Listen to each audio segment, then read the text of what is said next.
$50,000 in crisp, unbanded hundreds sat stacked on the mahogany desk, promised to anyone who could open the oxidized brass lockbox without triggering the acid vial inside. 25 men in tailored suits and grease-stained overalls had walked in, confident and left sweating. They used fiber-optic scopes, liquid nitrogen, and diamond-tipped drills. Nothing worked. Then a girl smelling of cheap bleach and exhaustion stepped forward with a lighter and a bottle of white vinegar. She didn't want the money. She just wanted them out of her way so she could mop the floor. Sweat beaded and dropped from the bridge of Miller's nose, splashing against the dulled surface of the antique brass lockbox. The sound of it hitting the metal was imperceptible beneath the high, whining shriek of the diamond-tipped rotary drill. Miller cursed under his breath. The drill bit-bound, skipping off the scarred brass collar of the keyhole. A sharp spark shot sideways, singing the edge of a stack of important shipping manifests. The smell of ozone and burning metal hung heavy in the stifling air of the study. Dominic watched from the leather armchair in the corner. He hadn't slept in 72 hours. A muscle feathered beneath the heavy, dark stubble along his jawline. His tie was loose, his collar open, revealing the faint, pale scars at his collarbone. He looked at the Rolex on his wrist. 11:42. 18 minutes. If that box wasn't open by midnight, the ledger inside remained inaccessible. If the ledger remained inaccessible, his brother would face the cartel's firing squad before sunrise. It was a simple, brutal equation, and Dominic felt the weight of it crushing his lungs. He reached for his rocks glass. The scotch was warm. He drank it anyway, letting the burn distract him from the throbbing pressure behind his eyes. "It's no use," Miller finally gasped, cutting the power to the drill. The sudden silence in the room rang in everyone's ears. The security contractor pushed his safety goggles up into his thinning hair, leaving red rings around his eyes. "Mr. Rossi, I'm telling you, this isn't a standard pin tumbler. It's a deadlock mechanism wired to a secondary glass vial. The vibration alone is risky. If I apply any more torque to the primary cylinder, the acid drops. The paper inside turns to sludge. I can't bypass it. Nobody can." Dominic didn't yell. He didn't throw the glass. He simply set it down on the side table with a quiet, terrifying click. "You are the 25th man to stand in this room and tell me what cannot be done," Dominic said.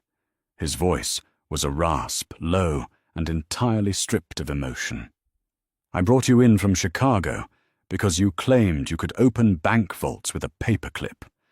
Now you're beaten by a humidor my grandfather bought in Naples." "It's a bespoke acoustic lock, sir. It's not just mechanical, it's—" "Get out!" Miller flinched. He started to reach for his canvas tool bag.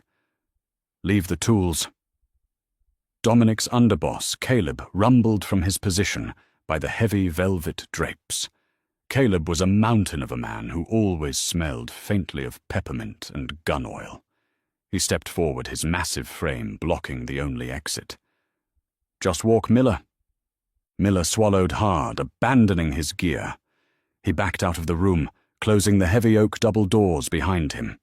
In the far corner, practically swallowed by the shadows of the towering bookshelves, Sadie squeezed the heavy cotton strings of her mop through the industrial yellow wringer.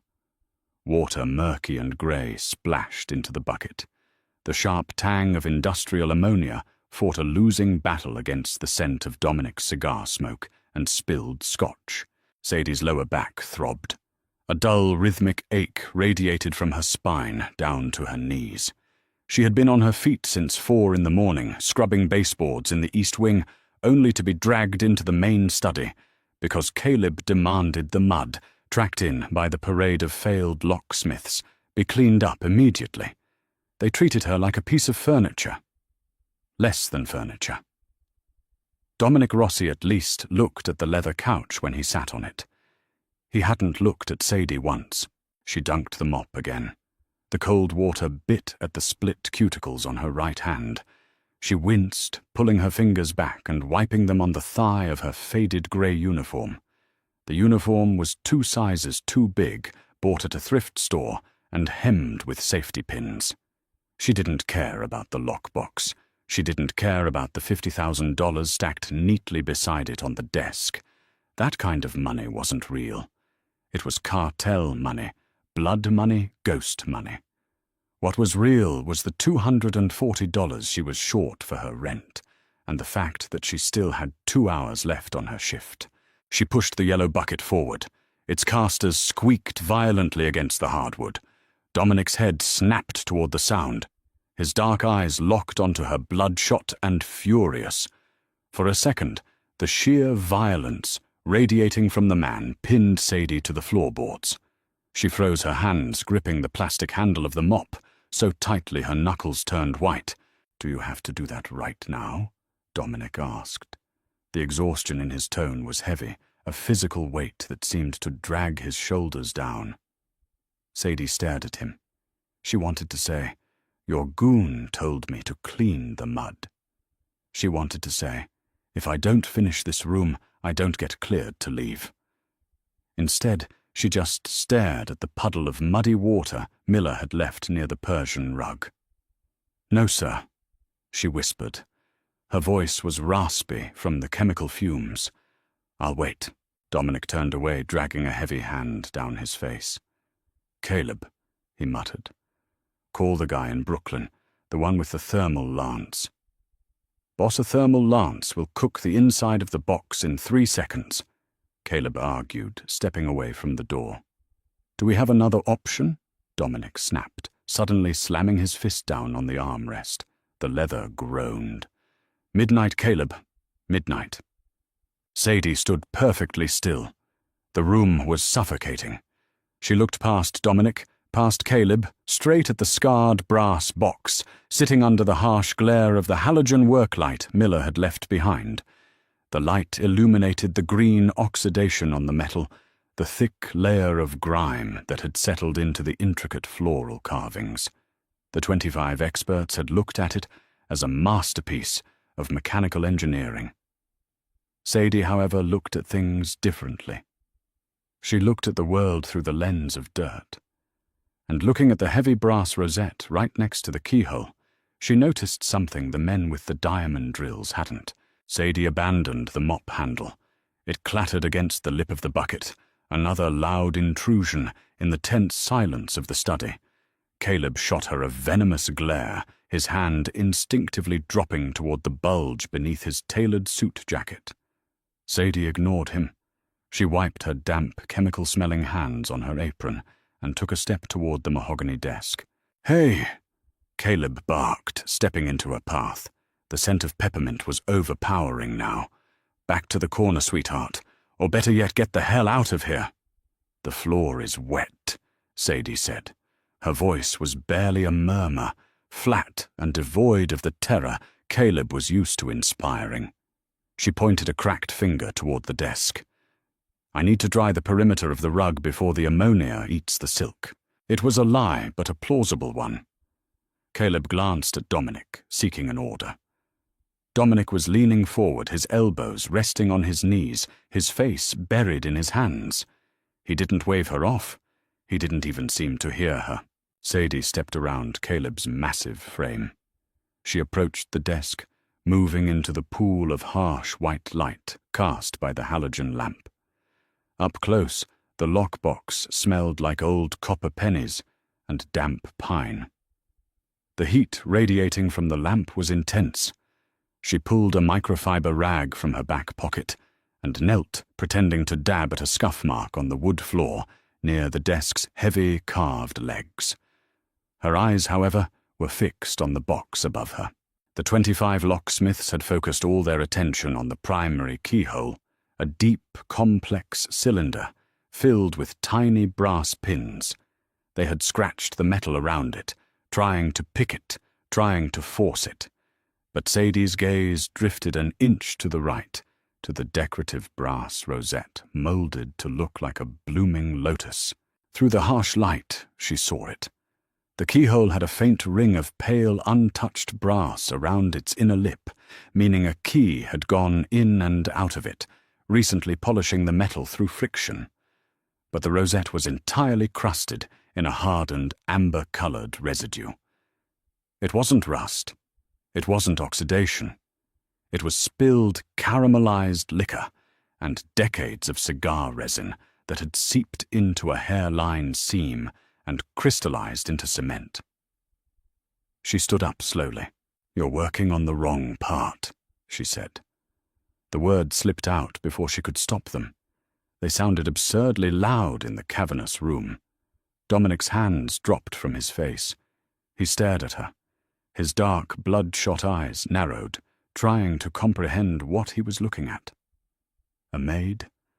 A girl in an oversized uniform with messy hair and bleach-stained shoes. "What did you just say?" Dominic asked. The danger in his voice was no longer a dull hum. It was a sharpened blade. "I said you're working on the wrong part," Sadie repeated, her throat feeling like dry cardboard. She didn't back down, though her heart hammered a frantic rhythm against her ribs. She pointed at the box. "That keyhole. It's fake. It's a decoy." Caleb let out a harsh, barking laugh. "Right. Okay. The girl with the mop is an acoustic engineering expert. Boss, I'm getting her out of here." He reached out his thick fingers, grabbing Sadie's upper arm with bruising force. "Don't touch me," Sadie snapped, jerking her arm away. The sudden violence of her reaction surprised even her. She looked at Dominic, holding his gaze. "The keyhole is a decoy. There's no friction wear on the inner pins. Whoever owns this hasn't put a key in there in 50 years. But that decorative lotus flower next to it, it has a micro seam around the petals. It's a pressure plate. It's supposed to depress, but it can't." Dominic slowly stood up. He was tall, dominating the space, moving with a predatory grace, despite his exhaustion. He walked over to the desk and looked down at the box, then at her. "Why can't it?" "Because it's glued shut," Sadie said. "Someone spilled cognac or brandy on it decades ago. Mixed with the cigar smoke in this house, the sugar crystallized.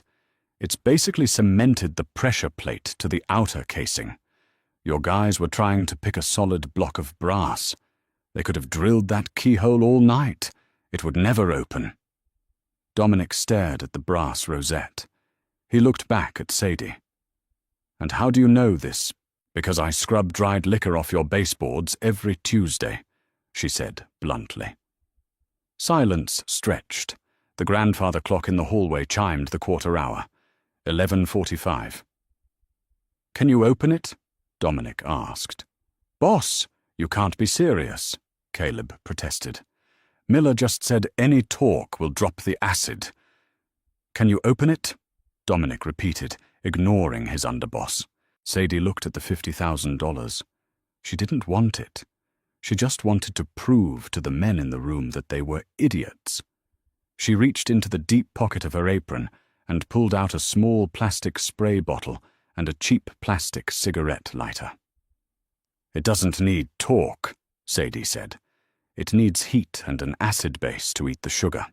Before Caleb could draw his weapon, before Dominic could stop her, Sadie unscrewed the cap of her spray bottle. It was undiluted white vinegar, her secret for lifting hard water stains. She poured exactly 3 drops over the brass lotus. The liquid pooled in the microscopic seam. Then she struck the lighter. She held the small orange flame a 1/4 inch above the brass, directly over the vinegar. The liquid hissed.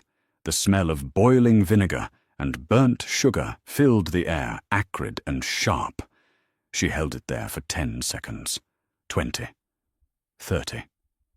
The brass began to weep, a sticky, dark brown sludge, as the crystallized resin melted. Sadie clicked the lighter off. She didn't use a tool. She didn't use a diamond drill. She wrapped the hem of her thick cotton apron around her thumb to protect it from the hot metal, pressed her thumb directly onto the center of the lotus flower, and pushed hard. A loud, resonant clack echoed through the room. Internal latches disengaged like a series of heavy dominoes falling. The heavy brass lid popped open a fraction of an inch, releasing the dry, musty scent of ancient paper into the room. Sadie stepped back, wiping her thumb on her apron. She looked at Dominic.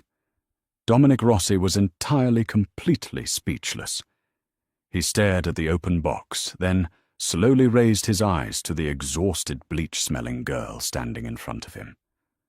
For the first time in his life, the boss of the city had nothing to say. Silence stretched until it became a physical pressure in the room, heavy and suffocating. The grandfather clock in the hall ticked a rhythmic, metallic pulse that seemed perfectly synced with the throbbing vein at Dominic's temple. He didn't blink. He just stared at the sliver of darkness between the heavy brass lid and the lip of the antique box. Slowly, as if approaching a live explosive, Dominic reached out. His knuckles were white. He pushed the heavy lid back. It shrieked softly on dry hinges, a sound like scraping bone. Inside, resting on a bed of faded moth-eaten velvet, lay a small black leather ledger. It was ordinary, unremarkable. Its edges were frayed, the leather cracked from age and neglect. Yet the air in the room seemed to shift the moment it was exposed, drawing all the oxygen toward that little black book. Dominic picked it up. He didn't open it immediately. He held it in both hands, his broad shoulders dropping a fraction of an inch, as a breath he had been holding for 3 days finally shuddered out of his lungs. The faint metallic scent of his adrenaline mixed sharply with the lingering cloud of burnt sugar and vinegar. "Caleb," Dominic said. His voice was a rasp, barely audible over the hum of the halogen work light. "Yeah, boss." Caleb's voice was uncharacteristically tight. "Call Gabriel. Tell him we have the routing numbers. Tell him to pull the transfer to the cartel account immediately." Caleb didn't argue. He didn't hesitate. He pulled a burner phone from his breast pocket, the scent of peppermint and gun oil flaring briefly as he moved and stepped out into the dark, cavernous hallway to make the call. Sadie stood by the desk. Her thumb stung violently where the hot brass had burned her skin. She curled her fingers inward, hiding the red, blistering mark against the rough cotton of her uniform apron. She didn't look at the ledger. She didn't look at Dominic. She looked at her yellow plastic mop bucket, sitting awkwardly by the Persian rug, the grey water perfectly still. "I need to finish the floors in the East Wing," Sadie said. Her voice broke the spell. Dominic snapped his head, up his dark, bloodshot eyes, locking on to her. He looked at her, as if she had just dropped out of the ceiling. He took in her thrift store uniform, the safety pins glinting under the harsh light, her scuffed rubber-soled shoes coated in a fine layer of dust and dried floor wax. "You want to mop?" Dominic stated. It wasn't a question. It was a flat, disbelieving echo of her words. "My shift ends at 2. Sadie said, her throat tight. Panic, cold and sharp, was beginning to gnaw at the edges of her stomach. She had made a mistake. She had stepped out of the background. Maids were supposed to be ghosts. Ghosts didn't humiliate highly paid security contractors. Ghosts didn't save Mafia Bosses from cartel firing squads. "If I don't finish the East Wing, the staffing agency docks my pay for the entire night." Dominic stared at her. He set the black ledger down on the mahogany desk, right next to the neat, banded stacks of $100 bills. $50,000. "Take it," Dominic said. He gestured loosely toward the cash. "It was the bounty. You opened the box. It's yours." Sadie looked at the money. It was more money than she had ever seen in her life. It was neatly stacked crisp, the pale green ink stark against the dark wood of the desk. To a girl short on rent, it should have looked like salvation. Instead, it looked like a trap. "No," Sadie said. Dominic's jaw tightened. "Excuse me. I don't want it." Sadie took a step back, her wet shoes squeaking softly on the hardwood. "I just wanted your guy to stop drilling so I could clean the mud and go home." "It's $50,000, Dominic said, his voice dropping an octave, taking on that dangerous, quiet edge again. He wasn't used to being told no. He wasn't used to people turning down his money. You're wearing a uniform held together by safety pins and smelling of industrial bleach.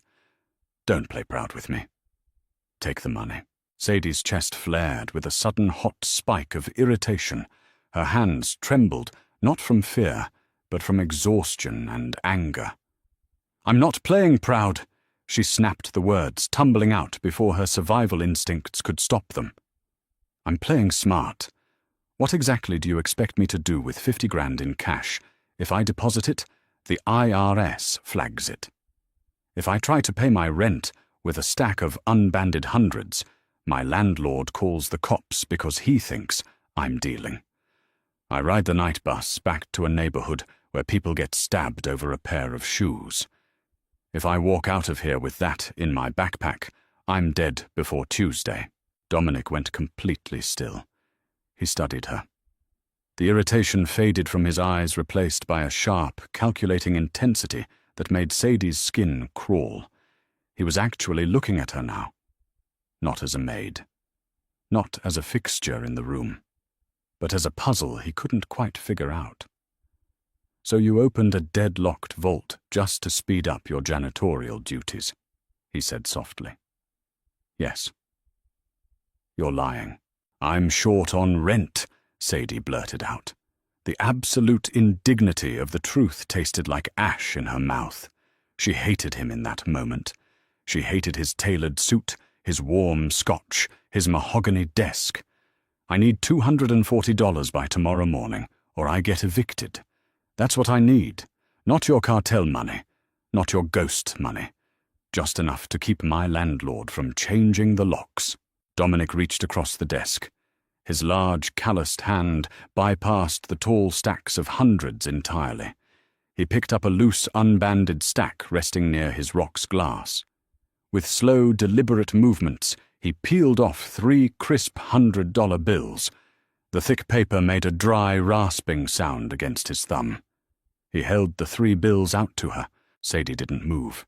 The ambient hum of the halogen lamp felt deafening. She looked at the green paper, then up at his face. The dark stubble on his jaw caught the harsh light, highlighting the deep, exhausted lines around his mouth. 300. Dominic said, his tone entirely devoid of mockery. It covers the $240 for your rent, plus cab fare, so you don't have to ride the night bus with cartel money. Sadie hesitated. Her burned thumb throbbed. Her back ached. She stepped forward, reaching out with her left hand. Her fingers brushed his palm as she took the bills.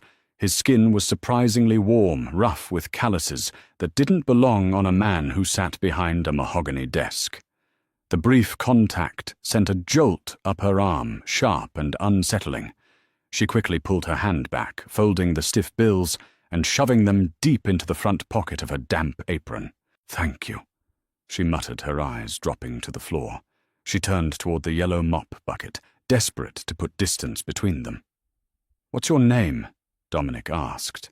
Sadie froze her hand, hovering over the plastic handle of the mop. You don't need to know that. You just saved my brother's life, Dominic said.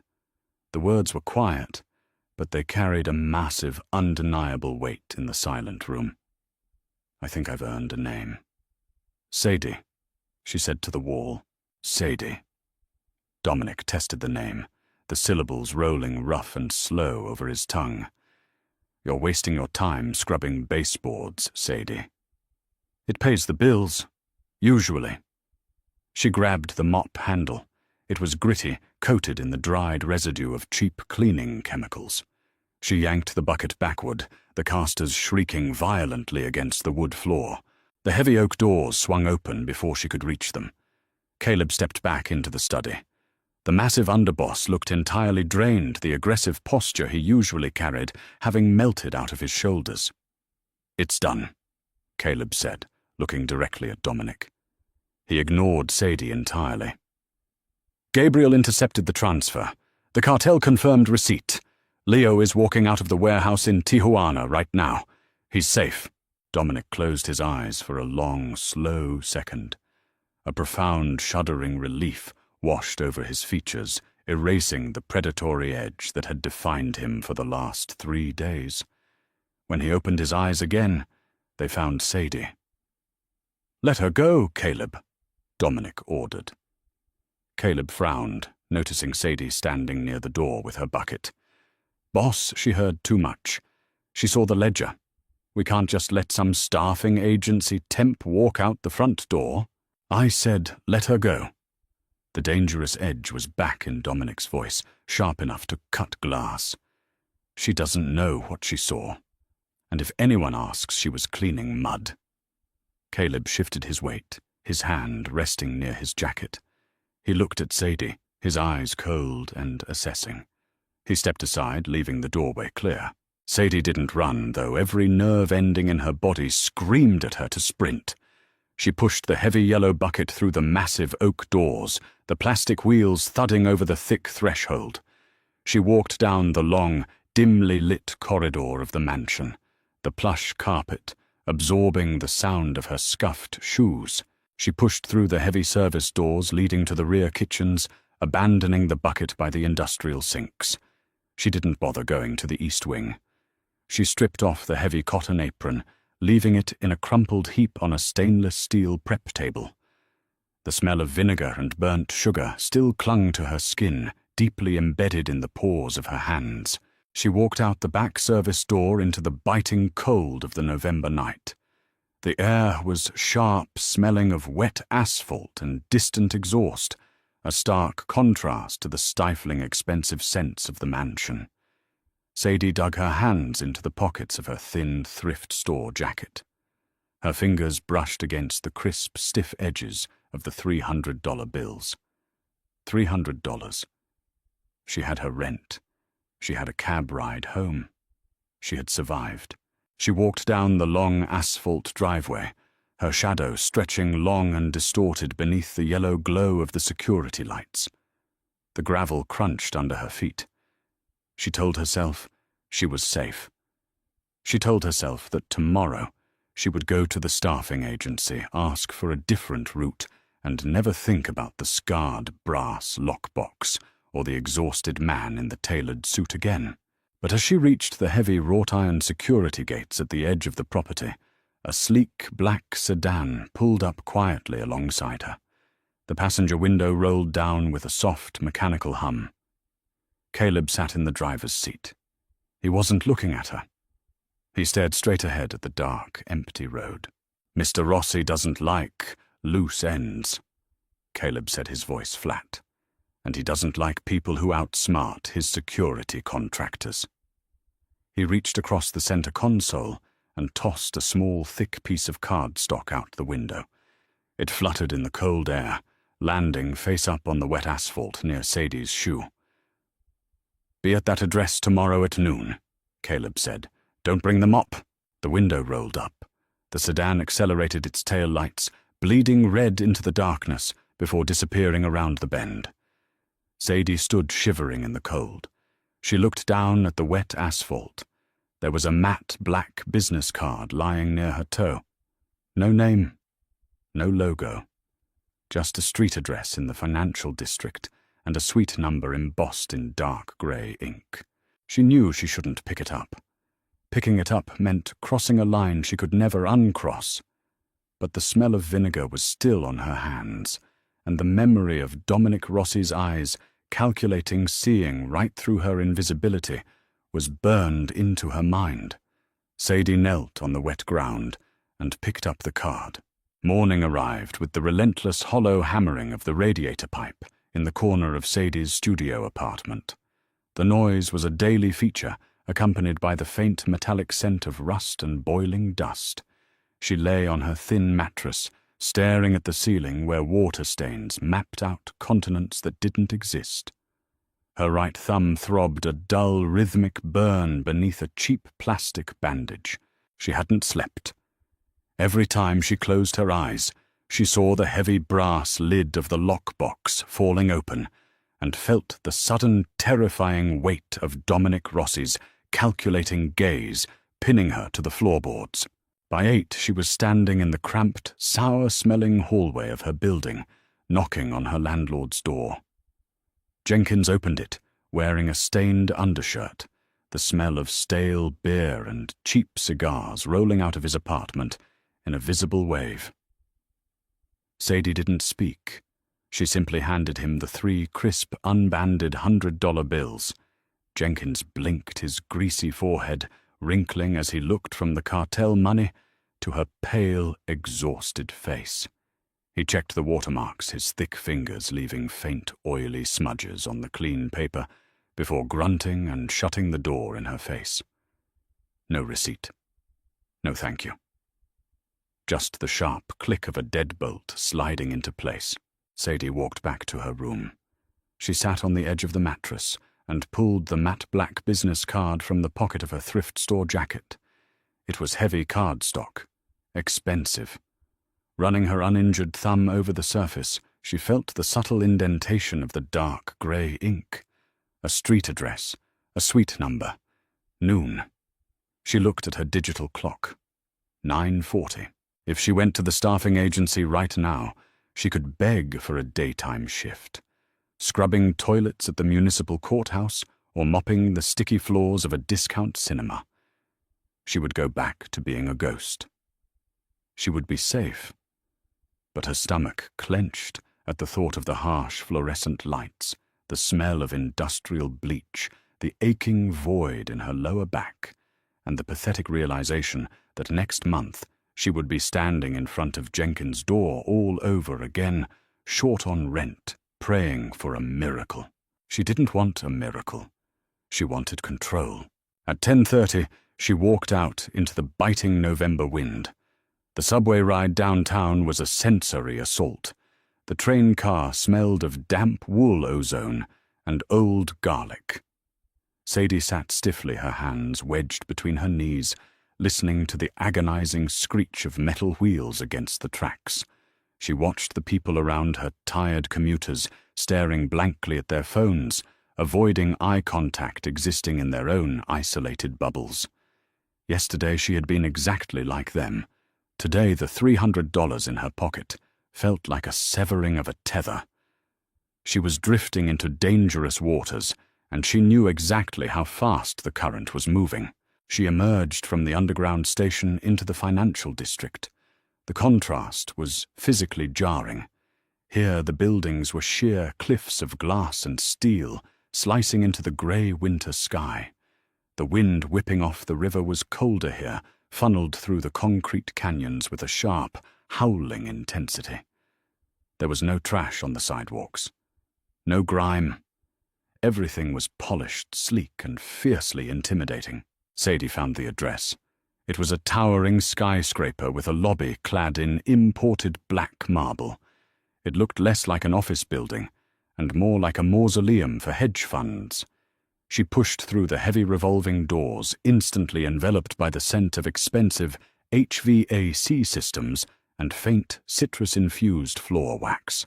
She approached the security desk. The guard, a man in a sharp suit with an earpiece, looked up. His eyes did a quick, professional sweep of her faded jacket, her scuffed shoes, her messy hair. He opened his mouth to ask her for a delivery slip, assuming she was a courier who had lost her way. "Suite 4400. Sadie said, her voice dry and raspy. The guard frowned, typing something into his terminal. He paused. He looked back up at her, the mild annoyance in his eyes replaced by a sudden, rigid professionalism. Name: Sadie. The guard didn't ask for a last name. He didn't ask for did he? He simply reached under his desk and pulled out a blank white magnetic keycard. He slid it across the polished granite counter. "Express elevator bank on the left. Last car. It will take you straight up." Sadie took the card. The plastic was cool against her skin. She walked toward the elevators, her scuffed rubber soles squeaking faintly against the marble. It was a tiny sound, a microscopic rebellion against the oppressive silence of the lobby. She stepped into the polished chrome box, swiped the card, and felt her stomach drop as the elevator shot upward, carrying her away from the ground, away from the dirt, and straight into the stratosphere of Dominic Rossi's world. 44 floors above the chaotic churn of the city, the silence was absolute. It was the kind of expensive engineered quiet that made Sadie's ears ring. The elevator doors parted with a soft pneumatic hiss, revealing a reception area devoid of a receptionist. Instead, Caleb stood by a massive floor-to-ceiling window, his broad shoulders blocking out a significant portion of the skyline. He wore a different suit today, charcoal grey, impeccably tailored, but the faint underlying scent of peppermint and gun oil remained the same. He turned as she stepped off the elevator. He didn't smile. He didn't offer a greeting. He just gave her a slow, assessing look, as if searching for a weapon she might have hidden in the oversized pockets of her jacket. "He's waiting," Caleb rumbled, gesturing toward a set of heavy frosted glass doors at the end of a short corridor. Sadie didn't wait for him to lead the way. She walked past him, ignoring the instinct to shrink away from his sheer physical mass. She pushed open the glass doors and stepped into the main office. The room was vast, smelling of rich espresso and old leather. There were no bookshelves or antique lockboxes here. The space was hyper-modern, dominated by a massive live-edge walnut desk and panoramic views of the river. Dominic sat behind the desk. He looked different in the daylight. The crushing exhaustion that had weighed him down the previous night was gone, replaced by a coiled electric energy. He was clean-shaven, dressed in a crisp white shirt with the sleeves rolled up to the elbows, revealing forearms corded with lean muscle. He was looking at a sleek tablet, a half-empty espresso cup resting near his hand. He didn't look up immediately. He let her stand there, letting the sheer scale of the room and his absolute authority wash over her. Sadie refused to fidget. She crossed her arms over her chest, digging her fingernails into the fabric of her jacket, and waited. Finally, Dominic tapped the screen of his tablet and raised his dark eyes. They locked onto hers, sharp and unreadable. "You didn't bring the mop?" Dominic noted his voice smooth, devoid of the dangerous rasp from the night before. "You told me not to," Sadie replied, keeping her tone perfectly flat. "Though looking at the streaks on your windows, your window washers are using too much ammonia in their solution. It leaves a film." A faint, almost imperceptible smirk touched the corner of Dominic's mouth. It was gone a second later. He leaned back in his leather chair, steepling his fingers. "Have a seat, Sadie." She walked forward and sat in one of the low, uncomfortable designer chairs opposite his desk. The leather was cold. "You're wondering why you're here," Dominic said. "I'm assuming you didn't call me up here to ask for cleaning advice." "I have 3 forensic accountants on retainer," Dominic began, ignoring her dry remark. "I pay them exorbitant amounts of money to look at spreadsheets, bank routing numbers, and tax codes.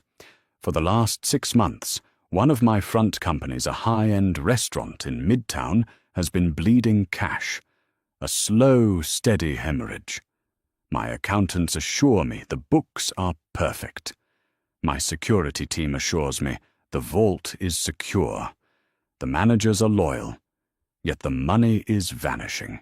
Sadie frowned, the internal contradiction of his statement catching her attention. "If the books are perfect, how do you know it's bleeding?" "Because I know how much liquor they pour, and I know how many steaks they order," Dominic said, his voice dropping into a low, deadly register. "The physical reality doesn't match the digital one. Someone is skimming, and they are doing it with such precision that my experts can't find the hole in the bucket." He leaned forward, resting his elbows on the walnut desk.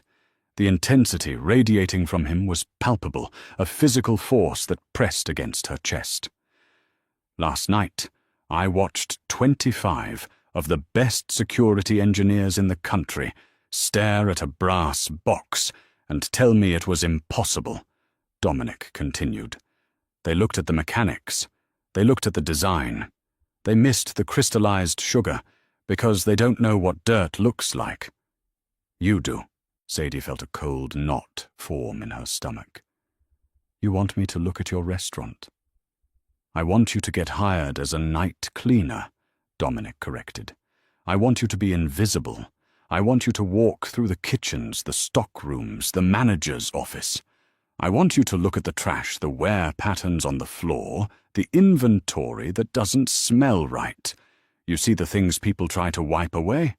I need you to find my leak. I'm a maid. Sadie set her voice tight, the reality of the danger suddenly crystal clear.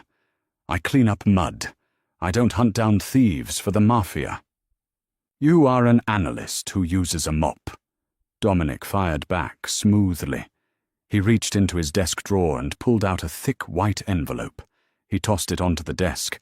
It landed with a heavy, substantial thud. $10,000, just to look. If you find the leak, I'll multiply it by 5. You'll never have to worry about a landlord or a late bus again. Sadie stared at the white envelope. The smell of the espresso in the room suddenly felt nauseatingly rich. $50,000. Real money this time. Clean money. But the price was stepping entirely out of the shadows and into the crosshairs of whoever was brave enough to steal from Dominic Rossi. She looked up from the envelope, meeting Dominic's dark, unwavering gaze.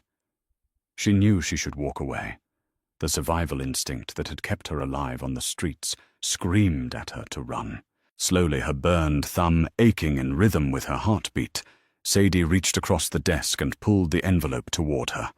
Crisp edges of the thick paper bit into Sadie's palm. She didn't open the envelope. She didn't need to count it to know the weight of $10,000. It felt dangerously heavy, a dense anchor threatening to drag her straight to the bottom of the river. Dominic Rossi casually observed from his 44th floor window. She shoved the envelope deep into the inner pocket of her thrift store jacket, keeping her hand pressed flat against it. I start tonight, Sadie said. Her voice was steady, a stark contrast to the frantic, irregular hammering of her heart against her ribs. Dominic didn't smile, but a shadow of approval shifted in his dark eyes. He picked up his tablet, dismissing her with the seamless grace of a man who owned the world and everyone in it. Caleb will give you the address. Don't be late. And Sadie... He paused, looking back up his gaze, catching the harsh midday light pouring through the glass. Don't get caught. By midnight, the air inside Aura Dominic's flagship restaurant in Midtown smelled of bruised, basil-charred Wagyu fat and the sharp, sour tang of spilled champagne. The dinner rush had ended hours ago. The sous chefs had wiped down their stations, the floor managers had locked the registers, and the echoing, cavernous space belonged entirely to the night crew. Sadie wore a new uniform. It wasn't held together by safety pins, but it was just as shapeless, a stiff, dark blue polyester tunic that scratched mercilessly at her collarbone. The fabric smelled faintly of formaldehyde from the factory wrapping. She pushed a heavy grey industrial utility cart down the narrow hallway, connecting the main kitchen to the rear loading dock. Her cover was perfect, a staffing agency temp assigned to cover a sudden vacancy. Trent, the polished, perpetually sweating general manager of Aura, had barely looked at her when she arrived. He had pointed a manicured finger toward the utility closet, muttered something about not using abrasive pads on the imported marble bar, and walked away. To Trent, and to the remaining kitchen prep staff, Sadie was a ghost. She was a mop, a rag, a bucket of degreaser. She was the invisible machinery that reset their world for the next day. Sadie used that invisibility. She started in the main dining room. She didn't look for hidden safes or USB drives. She looked at the physical footprint of the room. Forensic accountants looked at numbers on a screen. Sadie looked at the dust under the wine racks. She noticed that the digital inventory manifest pinned to the stockroom clipboard claimed 40 bottles of a specific vintage Bordeaux had been sold that week. Yet when Sadie emptied the glass recycling bins, separating the clear from the green, She counted the corks and the heavy punted bottoms of the broken bottles. There were only 22. A digital ledger could be hacked, manipulated, or balanced with phantom numbers. But glass was physical. It took up space. It had weight. She moved to the kitchen, her scuffed rubber soles silent on the red quarry tile. The massive stainless steel prep tables gleamed under the harsh fluorescent lights. Sadie wiped them down with a mixture of hot water and quaternary sanitizer, the chemical smell burning the inside of her nose. She watched the people who lingered. She watched the prep cook who stayed an hour past his shift, supposedly deep cleaning the meat slicer, but spending more time glancing toward the walk-in refrigerator. She watched the loading dock security guard, who spent exactly 14 minutes every night in the alleyway, smoking a cigarette, leaving the heavy steel service doors propped open with a rubber wedge. But it wasn't until 2 a.m., when she reached the narrow corridor housing the commercial laundry bins, that the physical reality of the theft snapped into focus. Aura used a premium linen service. The tablecloths and napkins were heavy Egyptian cotton. At the end of the night, the busboys stripped the dining room and shoved the soiled linens into massive wheeled canvas hampers near the back exit, waiting for the morning truck. Sadie sprayed a rag with stainless steel polish and began wiping the exterior of the walk-in freezer door, positioning herself so she could see the hampers in the reflection of the polished metal. Trent, the general manager, emerged from his glass-walled office. He had taken off his suit jacket. His tie was loose. He didn't look like a man finishing a shift. He looked like a man executing a quiet, stressful task. He walked quickly down the hall, looking over his shoulder. He bypassed the kitchen entirely and went straight to the walk-in refrigerator. He emerged a minute later, pushing a small utility cart. On it sat 3 large, opaque white plastic tubs, the kind used for storing bulk rendering fat. Sadie kept her head down, scrubbing a non-existent stain on the freezer handle. Her pulse hammered a dry rhythm against her collarbone. Trent didn't take the tubs to the waste disposal chute. He pushed the cart directly to the heavy canvas linen hampers. With practiced frantic efficiency, he unlatched the lids of the white tubs. Even from 15 feet away, Sadie recognized the dark marbled brick of vacuum-sealed A5 Wagyu beef and the unmistakable soil-heavy scent of raw white truffles piercing through the smell of bleach. Trent buried the sealed packages deep into the center of the soiled linens, piling wine-stained napkins and heavy tablecloths over the stolen inventory. He wasn't hacking a bank account. He wasn't skimming the register. He was hiding tens of thousands of dollars of premium, untraceable ingredients in the dirty laundry. The linen company truck would pick up the hampers at 5 a.m., bypassing security entirely because nobody checks the dirty napkins. The truck driver, clearly paid off, would divert the goods to the black market before delivering the actual laundry to the cleaners. The digital inventory would simply log the missing food as kitchen spoilage or prep waste. Sadie lowered her rag. The chemical burn in her nose faded, replaced by the cold, sharp clarity of realization. Dominic Rossi's 25 experts had failed because they were looking up at the data. They should have been looking down at the dirt. Fluorescent lights hummed a sickening yellow pitch in the empty dining room of Aura. It was 4:15 a.m. The street sweepers were rumbling down the avenue, outside their heavy brushes, vibrating the thick plate glass windows. Dominic Rossi sat alone in a curved leather booth in the darkest corner of the restaurant. He wore a heavy wool overcoat over a dark sweater, blending seamlessly into the shadows. He didn't have an espresso this time. A single rocks glass of amber liquid sat untouched on the pristine white linen tablecloth in front of him. He had received the text message from an untraceable burner phone 20 minutes ago. Just an address and a time. The heavy oak doors swinging into the kitchen pushed open with a soft sigh. Sadie walked out into the dining room. She was still wearing the stiff dark blue polyester uniform, but she had taken off her apron. Her hair was pulled back into a messy utilitarian knot strands, sticking to her forehead with dried sweat. She looked exhausted, her shoulders carrying the heavy, familiar ache of a 10-hour shift on hard quarry tile. She didn't approach him with the hesitant, terrified deference of his subordinates. She walked with a flat, heavy-footed pragmatism. In her left hand, she dragged a large, heavy, industrial black trash bag. It made a sickening, wet scraping sound against the imported hardwood floor. Dominic's eyes tracked the bag, a muscle feathering along his jawline. Sadie reached the booth. She didn't sit. She hoisted the heavy black bag with a sharp grunt of effort and dropped it directly onto the center of the pristine table.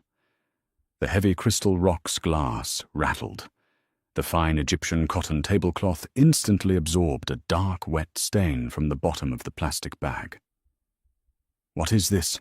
Dominic asked, his voice, a low, dangerous rumble that barely disturbed the quiet of the room. He looked at the leaking bag, then slowly up to her face. "That," Sadie said, her breathing slightly uneven, "is your leak." She reached out her fingers, digging into the tough plastic, and ripped a massive tear down the side of the bag. The pungent, earthy smell of white truffles exploded into the stale air, immediately clashing with the scent of Dominic's scotch. Mixed with the truffles were heavy, vacuum-sealed bricks of premium Wagyu beef, 4 bottles of vintage Romane Conti wine, and 2 large, unmarked tins of beluga caviar. All of it was tangled up in a heap of wine-stained dirty napkins and damp tablecloths. Dominic didn't flinch. He didn't gasp. He simply stared at the pile of raw fortune sitting in the middle of his elegant dining room. He reached out his large, calloused hand, brushing past a stained napkin, to pick up one of the heavy bricks of meat. He looked at the inventory barcode stamped on the plastic. They log it as spoilage in the computer. Sadie explained, her voice devoid of triumph. She sounded like she was reading a weather report. Or they claim the wine bottles were dropped and broken during service. The digital books balance perfectly, because the system is told the product is gone. But it doesn't go in the dumpster. The dumpster is checked by your security guards. Dominic set the meat down slowly. The linen service. Trent packs the hampers at 2 a.m. Sadie confirmed, crossing her arms over her chest to hide the slight tremor in her hands. The dirty laundry goes out the back door at 5 a.m. Security waves the truck right through. Nobody inspects a 200-pound canvas cart full of sour-smelling wet towels. The driver drops the food at a secondary location before heading to the industrial cleaners. Trent is skimming $30,000 of physical product a week right past your cameras. Silence fell over the table. The only sound was the distant wail of a siren bleeding through the thick windows. Dominic pulled a crisp white handkerchief from his overcoat pocket and methodically wiped the condensation and raw meat residue from his fingers. He didn't look angry. If anything, the deep, exhausted lines around his eyes seemed to ease, replaced by a cold, terrifying focus. "My accountants spent 6 months running algorithms to find a phantom bank account," Dominic murmured almost to himself. He tossed the soiled handkerchief onto the pile of stolen goods. "And you found it in 4 hours. Your accountants don't know what it feels like to haul 50 pounds of wet linen," Sadie said flatly.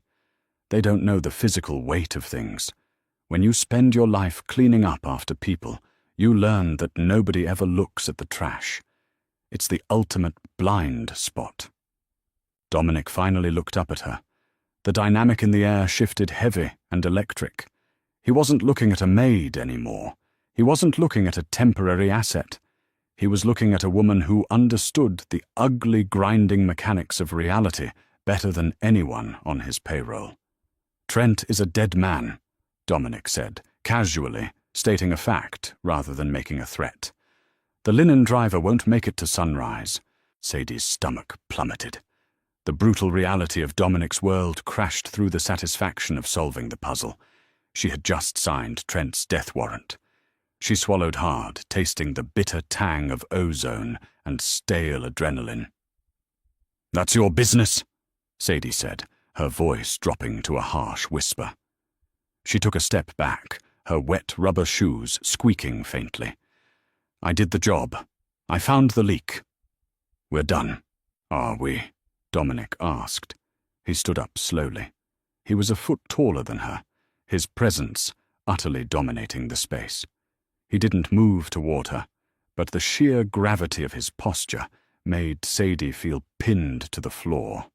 He reached into the inner pocket of his overcoat and pulled out a thick, banded stack of $100 bills. Not an envelope this time, just raw, unhidden cash, $50,000. He tossed it onto the table. It landed with a heavy thud next to the ruined truffles.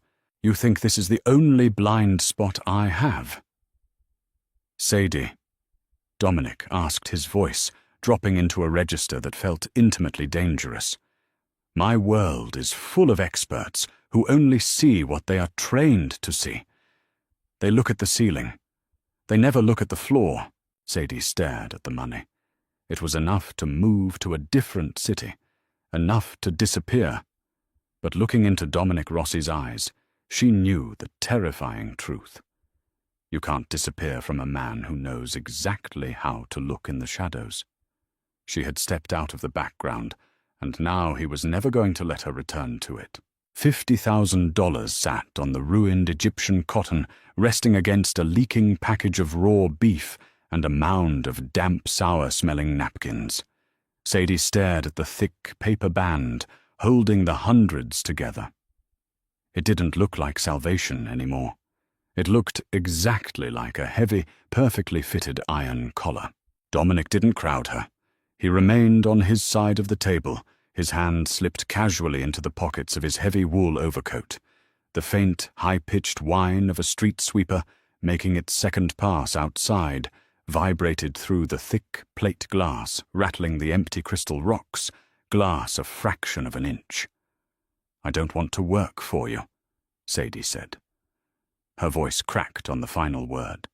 Her throat felt coated in dust and dried bleach. "Everyone works for me, Sadie," Dominic replied softly. "Most of them just don't know it. The staffing agency that docks your pay, I own the shell corporation that signs their lease. The landlord you paid this morning, he pays protection money to my lieutenants, so his building doesn't burn down.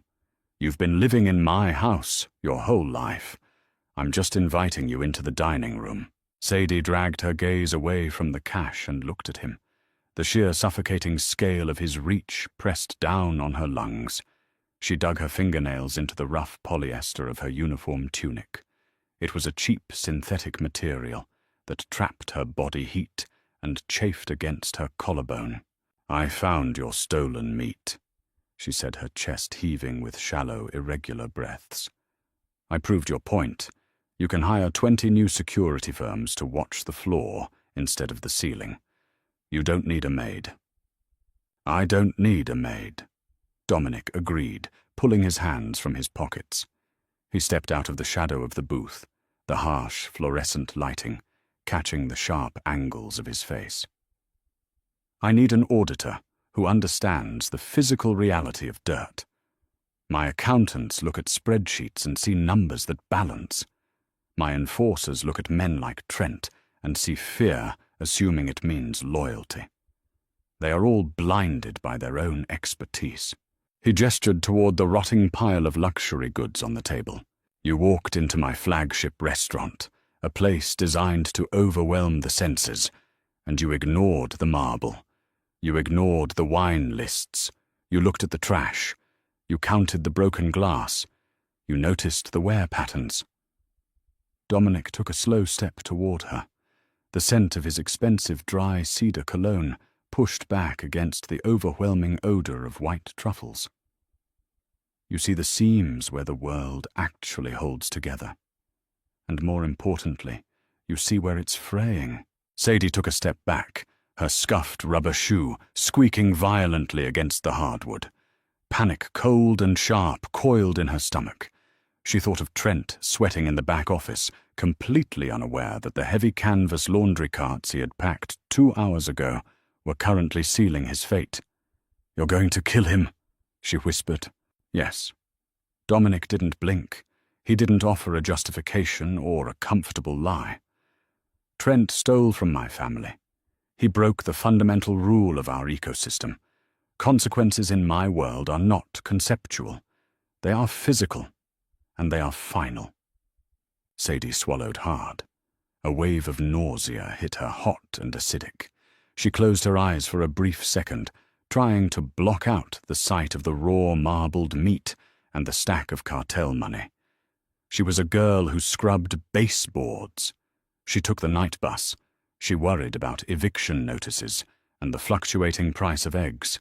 She had no business standing in the crosshairs of a mafia execution, but as she opened her eyes, she realized the terrifying truth. The old world was already gone. Jenkins, her landlord, had taken the $300 without a word, but he would be back on the first of the month drunk and demanding more. The staffing agency would send her to another fluorescent-lit hallway to ruin her knees for minimum wage. That life was a slow, grinding death. Dominic Rossi was offering a different kind of death, but at least this one paid up front. The heavy oak doors to the kitchen swung open. Caleb stepped into the dining room. He stopped abruptly, his massive frame going perfectly still as his eyes fell on the table.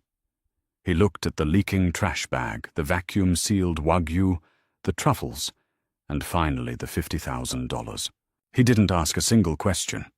The raw intelligence behind his brutal exterior processed the scene in 3 seconds. He looked at Sadie, and for the first time since she had met him, the condescension in his eyes was completely gone. It was replaced by a cold, guarded respect. "Boss," Caleb rumbled, keeping his voice low. The linen truck just pulled into the alley. Dominic didn't look at his underboss. His dark eyes remained locked on Sadie. "Handle the driver. Send a crew to Trent's apartment. Don't make a mess." Understood. Caleb turned and disappeared back through the swinging doors. Sadie flinched at the casual administration of violence. It was an invoice being processed, a line item being crossed out. "Pick it up, Sadie." Dominic said his voice, dropping into a quiet, absolute command. She stood frozen for a long moment. Her burned thumb throbbed beneath the cheap plastic bandage. Her lower back ached with the familiar, dull pain of a 10-hour shift. Slowly, deliberately, she reached out. Her fingers brushed the damp, wine-stained cotton of the tablecloth as she grabbed the thick stack of bills. The paper was cold. It was heavy. She shoved it deep into the pocket of her cheap jacket. "I need a different uniform," Sadie said, her voice flat and entirely drained of emotion. "This polyester gives me a rash." A faint, dangerous smile finally broke across Dominic's face. He reached into his coat and pulled out a sleek, matte black burner phone, placing it on the edge of the table where the money had been. "Get some sleep, Sadie," Dominic said, turning his back on her to walk toward the front exit. "I'll call you when I find another mess." Sadie stood alone in the hum of the yellow light. She picked up the phone.